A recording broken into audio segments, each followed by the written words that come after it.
Hello my dear students, how are you. आप लोग कैसे हैं। जैसा कि आपको हम टेंस पढ़ा रहे हैं, टेंस में सारी इन्फॉर्मेशन आपको पहले दे चुके हैं। आपको छोटे स्तर से बिल्कुल एकदम इनिशियल स्टेज से हम आपको टेंसेस का जानकारी दे रहे हैं, जिसमें क्या है कि हम इज एम आर से शुरू हुए हैं। इज एम आर में हमने बताया था कि affirmative, negative, interrogative, interrogative, negative. इसमें लास्ट रूल जो होता है वो क्वेश्चन वर्ड होता है। तो ये इंट्रोगेटिव निगेटिव तक हम आपको पढ़ा चुके हैं। लास्ट रूल आप हेडिंग डाल दो,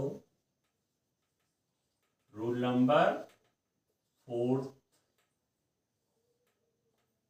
3rd।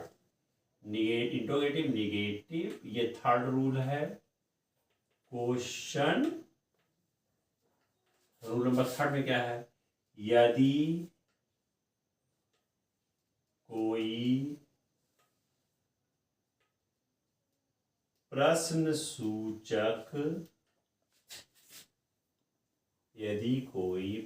सूचक शब्द, प्रश्न सूचक शब्द होता क्या है, क्यों, इसकी अंग्रेजी होती है व्हाई, कैसे, इसकी अंग्रेजी होती है हाउ, कौन, इसकी अंग्रेजी होती है हु, कहाँ, इसकी अंग्रेजी होती है वेयर, कब या जब, इसकी अंग्रेजी होती है व्हेन,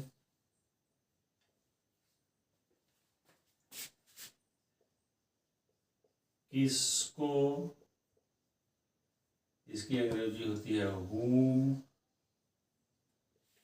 क्या, इसकी अंग्रेजी होती है व्हाट, etc। वाक्य के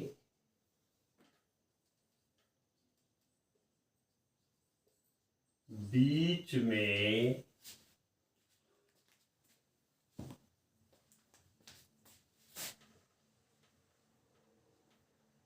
आए तो देखो, हम गाथा आपको नहीं लिखाएंगे। अगर कोई प्रश्न सूचक शब्द क्या, क्यों, कैसे, कौन, कहाँ, कब, जब, किसको, क्या, ये वाक्य के बीच में आता है तो सबसे पहले हम प्रश्न सूचक शब्द की अंग्रेजी, क्वेश्चन वर्ड की अंग्रेजी लिखते हैं। इसके बाद according to subject is am are लिखते हैं।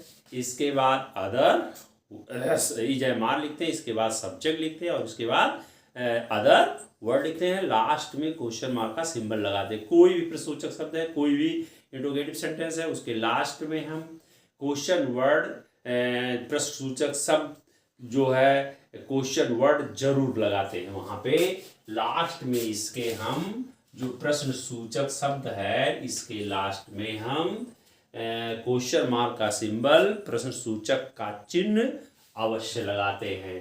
इसका जो बनेगा फार्मूला क्यू डब्ल्यू मीन्स क्या होता है, question word. Q means question word. इसके बाद according to subject is am are, इसके बाद सब्जेक्ट, इसके बाद अदर वर्ड, लास्ट में क्वेश्चन मार्क का सिंबल। अगर कोई प्रश्न सूचक शब्द क्या, क्यों, कैसे, कब, जब, कहाँ आदि वाक्य के बीच में आए तो अनुवाद करते समय हम सबसे पहले प्रश्न सूचक शब्द की अंग्रेजी लिखते हैं। इसके बाद according to subject is am are, इसके बाद सब्जेक्ट, इसके बाद अदर वर्ड और लास्ट में हम क्वेश्चन मार्क का सिंबल जरूर लगाते हैं। प्रश्नसूचक चिन्ह अवश्य प्रयोग करते हैं। जैसे एग्जाम्पल में लिखिए, वह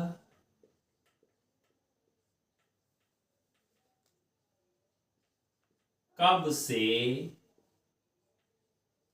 बीमार है, वह कब से बीमार है। अब यहाँ पे आप देखिए कि क्वेश्चन वर्ड कब वाक्य के बीच में आया है। तो रूल आपको बताया गया कि जो है अनुवाद करते समय सबसे पहले हम प्रश्न सूचक शब्द की अंग्रेजी लिखते हैं। तो यहाँ पे प्रश्न सूचक शब्द क्या है? प्रश्न सूचक शब्द क्या है? व्हेन। इसके बाद क्या है?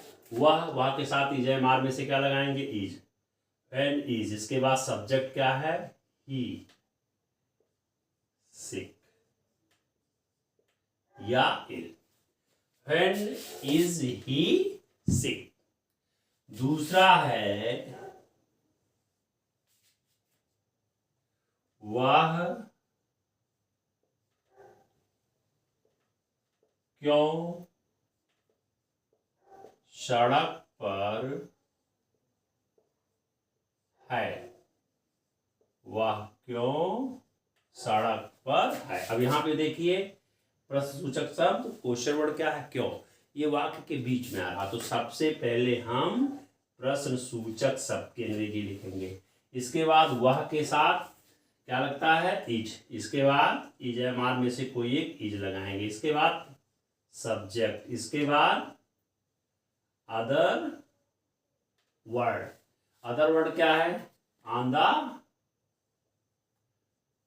Road. Why is he on the road. Last में क्वेश्चन मार्क का सिंबल नोट कर लो। इसको आप लोग नोट कर लीजिए, ठीक है।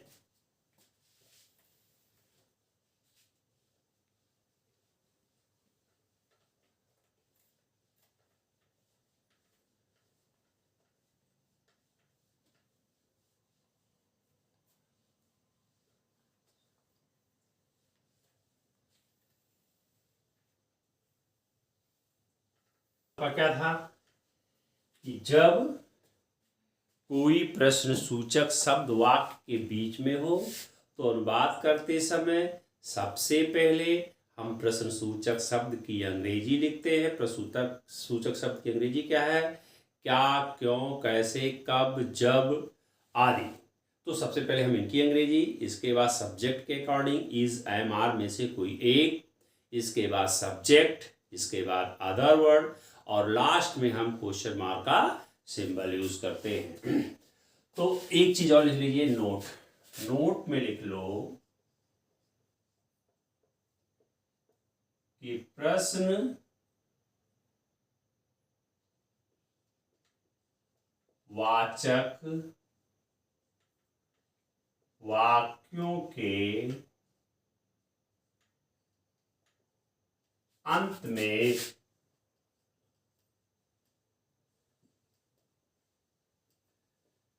प्रश्न सूचक का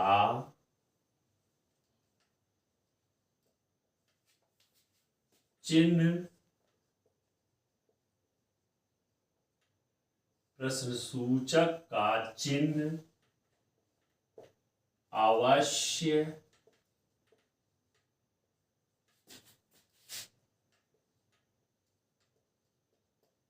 लगाया जाता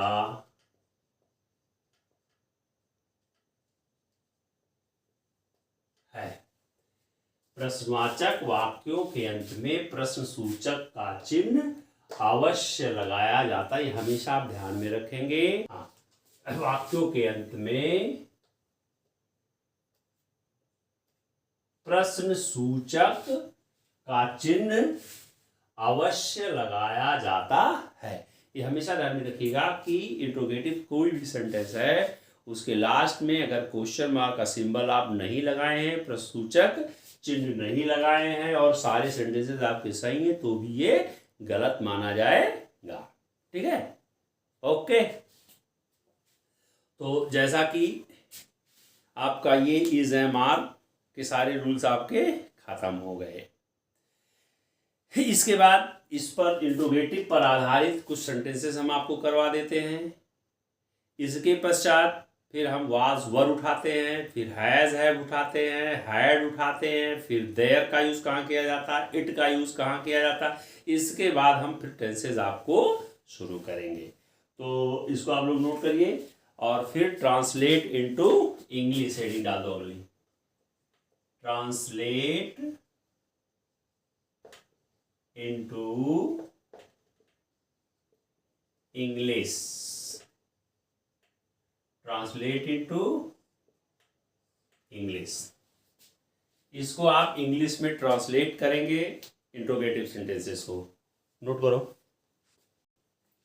तो देखो जैसे ये इंट्रोगेटिव सेंटेंस है। अब इंट्रोगेटिव सेंटेंस में क्या है कि क्या हमने बताया कि यदि वाक्य के शुरू में या प्रारंभ में क्या हो तो कर्ता के अनुसार, सब्जेक्ट के अनुसार सबसे पहले हम इज एम आर में से कोई एक लिखते हैं, फिर सब्जेक्ट लिखते हैं और फिर अदर वर्ड लिखते हैं, लास्ट में क्वेश्चन मार्क का सिंबल लगाते हैं। क्या मैं अंधा हूं? तो मैं के साथ क्या लगता है? I am. क्या लगता है? I am I blind. I am I blind.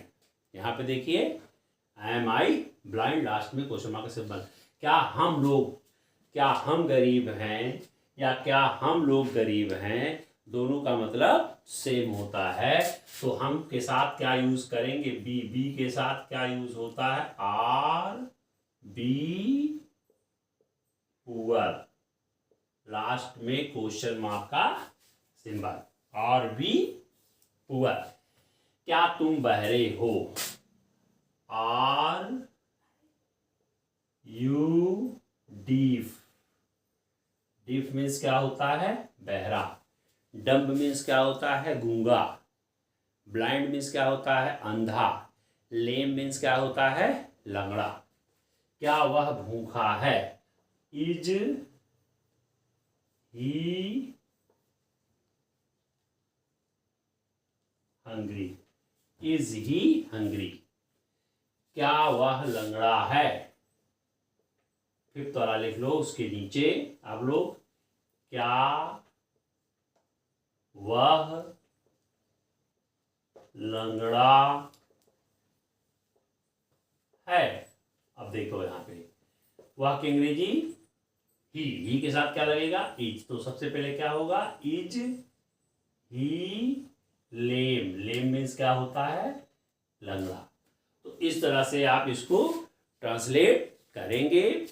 Next videos में हम आपको वाज वर का यूज पढ़ाएंगे, उसको समझाएंगे, पढ़ाएंगे। इस पर आधारित कुछ हम सेंटेंसेस आपको दे देंगे, आप ट्राई करिएगा। नेक्स्ट वीडियोज में फिर इसका सोल्यूशन हम आपको बता देंगे। Thank you.